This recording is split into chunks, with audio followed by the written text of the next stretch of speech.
Inggit ang mga pangit. Yan nga ang sabi ng mga followers ni Bea Alonso. Kasi naman, sa latest pictures or sa latest Instagram post ni Bea na kung saan pinakita nga niya ang mga kakaibang layout, kakaibang itsura niya ngayon, ang dami. Meron pa rin talagang namimintas. At talagang kung ano-ano ang mga pinagsasabi. Eto muna yung iba. Sabi, ang dami-dami raw drama ni Bea, nakakaumay na. At ito namang isa na pag-iiwanan ka na, nag-iingay ka na naman kasi laos ka na. Ayan, na mga ganyan. Wag ka, may nagsasabi pa, wag ka na magpapansin, laos ka na. Pero syempre, pinalagan niya ng mga followers ni Bea Alonso at sinabi ngang, ayun na, inggit na naman ang mga pangit. Na true naman, di ba? So, sino ba naman ang, to be honest wag naman tayo magbulag-bulagan. Ang ganda naman ni Bea Alonso dito. And besides, isa naman talaga si Bea Alonso sa may pinakamagandang mukha sa showbiz. Mestiza. Kaya wag tayong magbulag-bulagan na dahil ba nainis tayo sa mga drama niya sa buhay, sasabihan na natin siya ng ganyan. And yung sinasabing laos-laos, ano bang ibig sabihin ng pagkalaos?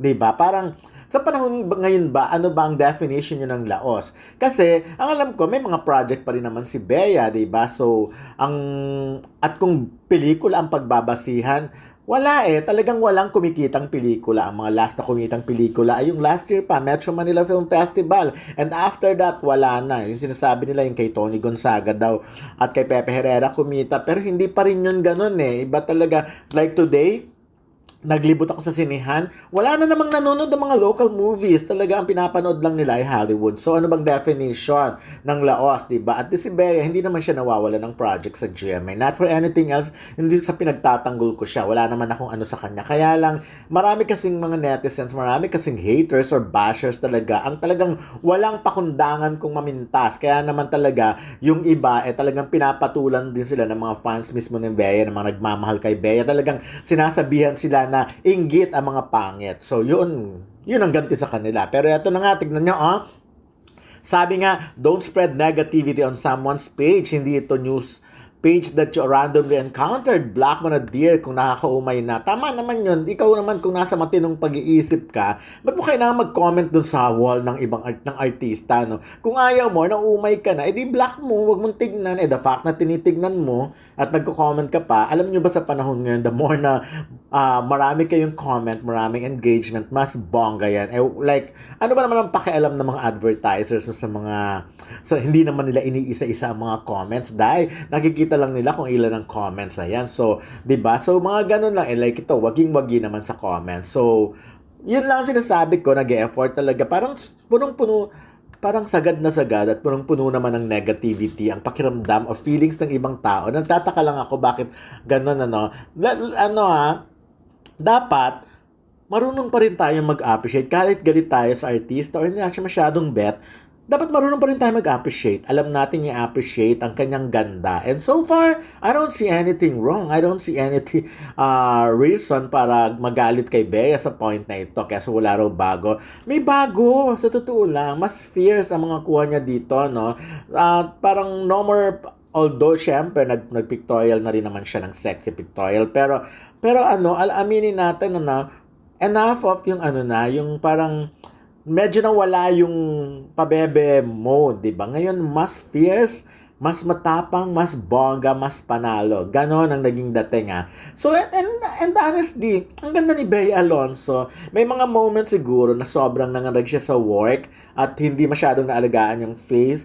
Pero, maganda pa rin kung ikukumpara naman sa ibang artista, no? Diyos ko, nakita ko ng lahat ng artista sa Pilipinas at ako nagtataka talaga ako na paano naging artista ito? Yung mga ganong tipo, Na yung iba, gandang-ganda, Like ako, to be honest, may isang artista na nilaunch ang Viva noon, nagulat ako. Paano to? Pero eventually, nag-glow up siya, nag-iba na. Iba pala talaga. Naayos at naayos din itsura. Kaya give them a chance. Bigyan natin ng chance. Especially si Bea pa, no? Hello? Si Bea ay movie queen. Alam natin na lahat ng pelikula niya talaga, na karamihang pelikula niya ay na ginawa ay kumita, no? So, hindi natin pwedeng tanggalin sa kanya yon. Kaya yung mga namimintas dyan, tama lang siguro na sagot-sagutin din kayo ng mga followers.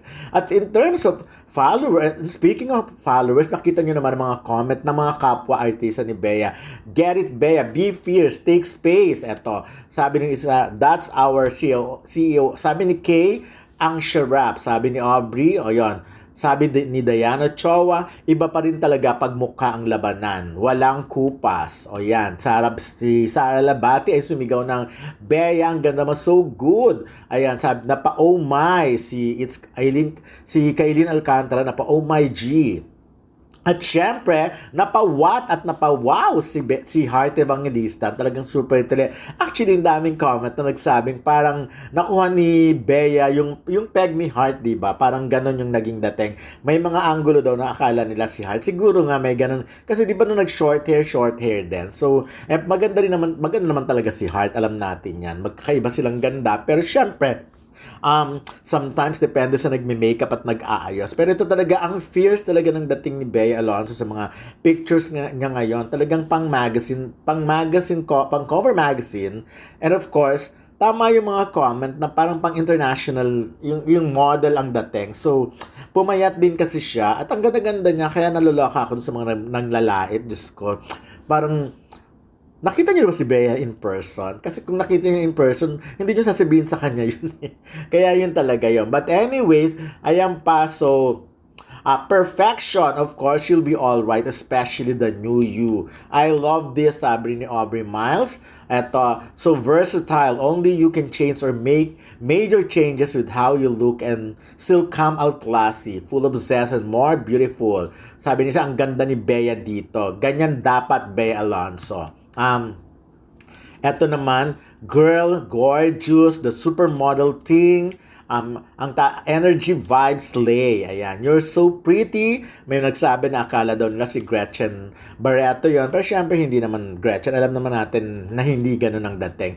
May kakaibang ganda si Bea Alonzo. And then, ayun, sobrang ganda niyo po. Your honor. Gorgeous and I love it. Kakaibang Bea Alonzo. I want to be inspired by you for being unbothered and just doing your thing. No dramas. Stay still. Don't trust. Have faith. Ang ganda mo. Grabe. The queen is back. Wow. Pati si Andrea Brillantes na pa-wow din. Eto pa. Ayun. So, yung mga nagnenega na kasyang daming drama, yun talaga ang mapapala nyo din. Talagang re-resbakan kayo ng mga nagmamahal kay Bea Alonzo. Sabi nga again, inggit ang mga pangit. So,